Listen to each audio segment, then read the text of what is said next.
Mayong adlaw no, maghatag lang ko simple tips sa katong follower na ako diyan na sige og pangutana no, na katuningon siya na iyahang makina sa iyang sakyanan 6SD1 ug nangutana siya kung sa iyahang air dryer kung disposable ba or kanang gina-cleaning ba, pwede ba siya i-cleaning or disposable ang iyahang filter.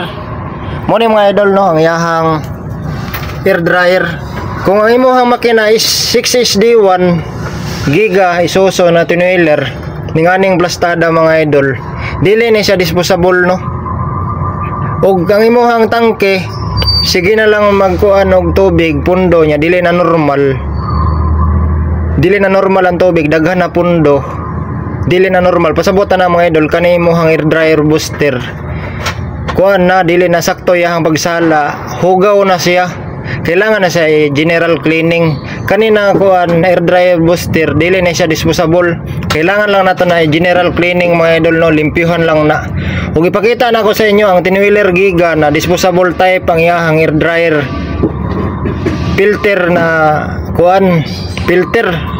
Pakita na ko sa inyo, tanawan ninyo. Mo ni mga idol no, kanang disposable type na kuan air dryer booster kani, mo ni air dryer filter.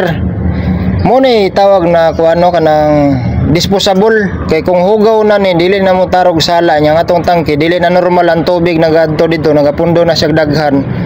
Pasabutan na kani ang hugaw no, kailangan na nato ni dispose, replace na to bago kay disposable man eh. Pero katong isa sa 6SD1 o kwanto kailangan na to general cleaning ya kani kay makina ni 6WF1 ang engine niya. Yan ngani na klase, ngana na type sa air dryer booster. Kailangan na i-dispose mga idol no, disposable type, alis dag bagong air dryer filter. O kana lang mga idol, dagan salamat sa magtanaw. Simple tips lang ta.